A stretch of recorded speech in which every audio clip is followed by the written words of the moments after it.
오늘 보실 말씀은 마가복음 4장 21절에서 34절 말씀입니다.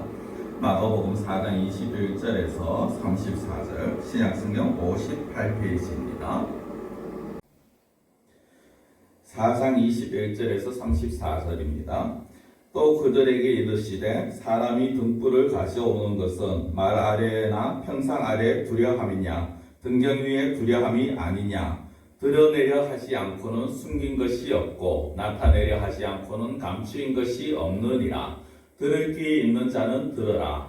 또 이르시되 너희가 무엇을 듣는가 스스로 상가라. 너희의 헤아리는 그 헤아림으로 너희가 헤아림을 받을 것이며 더 받으리니 있는 자는 받을 것이요 없는 자는 그 있는 것까지도 빼앗기리라. 또 이르시되 하나님의 나라는 사람이 씨를 땅에 뿌림과 같으니 그가 밤낮 자고 깨고 하는 중에 씨가 나서 자라되 어떻게 그리 되는지를 알지 못하느니라. 땅이 스스로 열매를 맺되 처음에는 싹이요 다음에는 이삭이요 그 다음에는 이삭의 충실한 곡식이라. 열매가 익으면 곧 낫을 대나니 이는 추수 때가 이르렀음이라. 또 이르시되 우리가 하나님의 나라를 어떻게 비교하며 또 무슨 비유로 나타낼까? 겨자씨 한 알과 같으니 땅에 심길 때에는 땅 위의 모든 씨보다 작은 것이로되 심긴 후에는 자라서 모든 풀보다 커지며 큰 가시를 내나니 공중의 새들이 그 그늘에 깃들일 만큼 되느니라. 예수께서 이러한 많은 비유로 그들이 알아들을 수 있는 대로 말씀을 가르치시되 비유가 아니면 말씀하지 아니하시고 다만 혼자 계실 때 그 제자들에게 모든 것을 해석하시더라. 아멘. 오늘 본문은 예수님께서 비유에 대해서 하시는 말씀으로 또 비유가 무엇인가에 대해서 그리고 하나님의 나라에 대하여서 하시는 말씀입니다. 먼저 우리가 오늘 21절부터 읽었습니다만 10절에 보면은 예수님께서 혼자 계실 때 제자들과 더불어서 어떤 사람이 예수님께 비유에 대해서 물어봅니다. 그리고 그들에게 예수님께서 하나님의 나라의 비밀을 너희에게는 주었으나 외인에게는 모든 것이 비유로 되었다라고 말씀을 하십니다. 오늘 그 말씀과 연결선상에서 나오는 것입니다. 먼저 21절에 보면은 예수님께서 등불에 대해서 말씀을 합니다. 사람이 등불을 가져오는 것은 말 아래나 또 평상 아래 두려함이냐 등경 위에 두려함이 아니냐라고 하십니다. 쉽게 말씀을 드리면 사람이 등을 켜고 불을 붙이는 것은 모든 사람에게 밝히 보이기 위해서지 그것을 감추기 위해서가 아니라는 것입니다. 우리가 여기 이렇게 교회 전등을 켭니다. 밝은 빛을 비춥니다. 그럼 이 빛은 누구를 위해서냐? 보이기 위해서입니까? 아니면 이 빛을 감추고 모든 사람을 아무게 두게 하기 위해서입니까? 보이게 하기 위해서라는 것이죠. 등불은 모든 사람에게 비추이는 것이 등불의 목적입니다. 마찬가지입니다. 하나님의 말씀, 예수님의 말씀은 사실은 모든 사람에게 들려주어야 되는 말씀이고 또 들리는 말씀입니다. 문제는 이 들리는 말씀이 들리는 자가 있고 들리지 않는 자가 있다라는 것입니다. 22절에 보면 드러내려 하지 않고는 숨긴 것이 없고 나타내려 하지 않고는 감추인 것이 없다라고 말씀을 합니다. 이 말씀은 결국 모든 것은 드러나게 되어 있고 감추인 것 역시 나타나게 되어 있다라는 것입니다. 하나님의 말씀은 언젠가는 나타나게 되어 있습니다. 하나님의 나라는 언젠가는 이 땅에 이루어지게 되어 있습니다. 다만 그것이 어떤 이들에 대해서는 알지 못하는 방식으로 표현되어 있고 어떤 이들의 귀에는 들리지 않더라는 것입니다. 그래서 23절에 보면 들을 귀 있는 자는 들으라 라고 말씀을 하시죠. 여기에서 들을 귀 있는 자가 어떤 자입니까? 말씀이 듣고 이해가 되는 자 아니면 정말 육신의 귀 어떤 귀를 말하는가를 생각해야 합니다.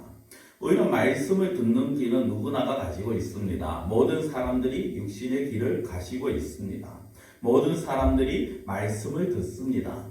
그러나 그 말씀을 자신의 것으로 받아들이고 그 말씀에 따라서 살아가는 자가 얼마나 되느냐 하는 것입니다. 들을 귀 있는 자라는 것은 바로 이 말씀이 하나님의 말씀인 줄 알고 자신의 것으로 받아들이는 사람을 말을 하는 것입니다.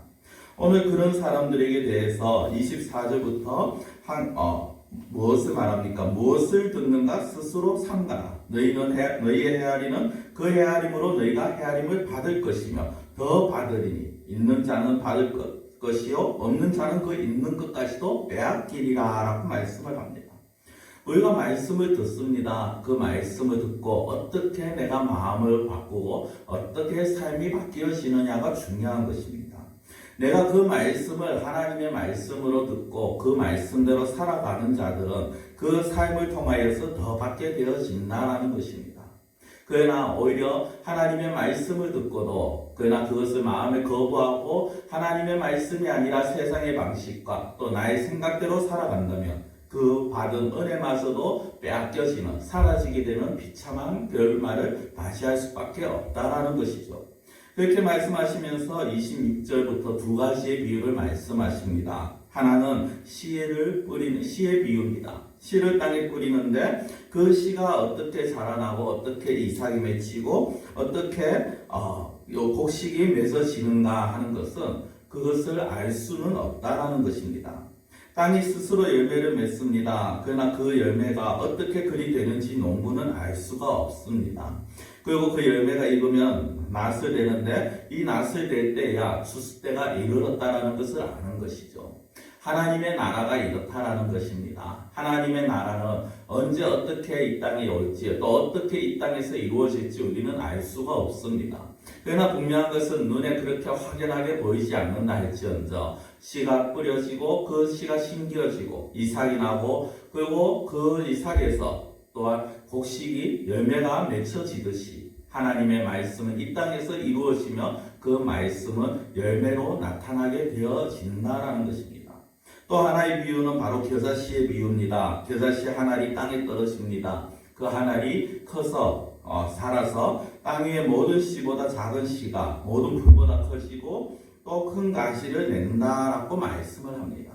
사실 겨자씨가 자라도 그렇게 큰 나무가 되지는 않습니다. 그렇지만 여기에서 큰 가시를 낸다. 공중의 새들이 깃들일 만큼의 가시가 된다라는 것은 그만큼 하나님의 나라가 어떠한가를 보여주는 것입니다.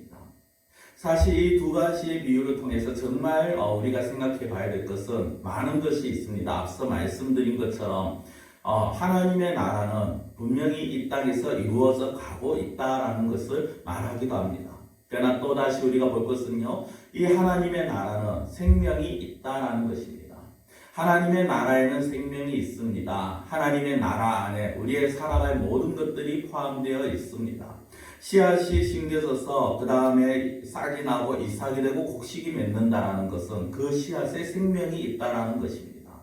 겨자씨가 심겨져서 뿌리보다 크게 자란다라는 것, 그 겨자씨에 생명이 있다라는 것입니다. 하나님의 나라에는 생명이 있습니다. 우리가 하나님의 나라를 소망을 가지고 간다면, 하나님의 나라를 마음에 품고 살아간다면, 또 하나님의 나라를 우리의 삶을 통해서 이 땅에 이루기 위해서 살아간다면 우리의 삶 가운데 생명이 나타나게 되어지는 것입니다. 육신의 생명만이 아니라 우리를 통하여서 많은 자들이 참 생명 되신 예수님께 나오는 것이요, 또 그들을 통하여서 하나님의 나라가 확장이 되어지는 것입니다. 오늘 우리는 이 말씀을 보면서 마지막 33절, 34절의 말씀을 생각해 보아야 합니다. 예수께서 이러한 많은 비유로 그들이 알아들을 수 있는 대로 말씀을 가르치시되 비유가 아니면 말씀하지 아니하시고 다만 혼자 계실 때 그 제자들에게 모든 것을 해석하시더라 라고 하십니다. 예수께서 이러한 많은 비유로 그들이 알아들을 수 있는 대로 말씀을 하십니다. 제자들이 알아들을 수 있는 수준의 말씀을 하십니다. 하나님은 오늘 우리들에게 말씀을 주시면서 우리가 전혀 알 수 없는 말씀들을 하시지 않습니다. 알아들을 수 있는 대로 말씀을 주신다는 것은 이 말씀을 듣고 우리가 어떻게 살아가야 되는지를 가르쳐 주신다는 것입니다. 어떤 이도 이 말씀이 그들의 삶에서 어떤 말인지 무슨 의미인지 깨닫지 못한다라고 말할 수 없다는 것이죠. 우리는 매 순간 매일같이 하나님의 말씀을 접합니다. 하나님의 말씀을 듣습니다. 그리고 그 말씀이 의미하는 바가 무엇인지도 압니다. 중요한 것은 그 말씀이 우리의 삶 가운데서 나타나야 된다는 것입니다. 우리의 삶 가운데서 우리의 말과 행동을 통하여서 하나님의 말씀이 나타날 때, 하나님의 말씀이 이루어질 때, 그 하나님의 말씀이 우리가 순종할 때, 하나님의 말씀을 통하여 하나님의 나라가 이 땅에 나타나는 것이요. 또 하나님의 그 생명이 우리를 통하여서 많은 사람들에게 전하여지게 된다라는 것입니다. 오늘 우리는 우리에게 주시는 말씀, 결코 어려운 말씀이 아닙니다. 우리가 할 수 없는 말씀을 하시는 것도 아닙니다. 하나님께서는 우리가 할 수 있는 것을 말씀을 하십니다. 그것 또한 당연히 해야 될 것을 말씀을 하십니다. 우리는 이 말씀을 듣고 지키는 자가 되어야 될 것입니다. 들을 귀 있는 자가 되어야 될 것입니다. 우리 하나님은 우리에게 들을 귀를 주셨습니다. 들을 귀를 주셨다는 것은 우리가 말씀을 듣고 순종할 수 있는 그런 말씀들을 우리에게 주셨다는 것입니다. 오늘 우리는 들을 귀 있는 자답게 다녀야 될 것입니다. 들을 귀 있는 자답게 살아야 될 것입니다. 하나님께서 주신 이 귀를 통하여서 하나님의 말씀을 들었다면 그 들은 대로 순종하며 살아갈 수 있는, 그래야 해서 우리를 통하여서 하나님의 나라가 드러나며 하나님의 뜻이 이루어지며 하나님의 나라가 확장되어지는 그러한 역사가 일어나야 될 것이고, 그것이 바로 이 본문에서 말하는 씨앗의 비유가 될 것입니다. 기도드리겠습니다. 사랑의 하나님, 오늘 저희들에게 하나님의 말씀을 또한 주심을 감사합니다. 하나님의 말씀은 우리 모든 이에게 들려졌는데 그 중에서도 들을 귀 있는 자는 이 말씀을 들으라 하였습니다. 하나님, 저희들은 하나님의 말씀을 들을 수 있는 귀가 있습니다. 육신의 귀만이 아니라 말씀을 하나님의 말씀으로 받아들이는 그 귀가 저희들에게 있습니다. 하나님, 이제 하나님의 말씀을 받고 이 하나님의 말씀에 순종하여서 내 생각과 내 뜻을 버리고 세상 방식을 버리고 하나님의 말씀 따라 살아갈 수 있는 저희들이 되게 하여 주시옵소서. 그리하여서 그러한 저희들의 삶을 통하여서 세상의 많은 사람들이 하나님에 대하여서 알아가게 되고, 그것이 점점 하나님의 나라가 확장되어서 가고, 그것을 통하여서 하나님의 영광이 드러나시는 그 놀라운 일들이 저희들의 삶에서, 저희들의 말씀에 순종해서 시작되어지기를 원하옵나니, 하나님께서 저희들을 붙들어 주시옵시고 저희들은 이 귀가 닫혀지지 아니하도록 늘 하나님의 음성에 귀 기울이며 말씀에 순종하고자 하는 그 마음을 늘 간직하고 살아갈 수 있는 저희들이 되게 하여 주시옵소서. 간절히 원하고 예수님의 이름으로 기도드리옵나이다. 아멘.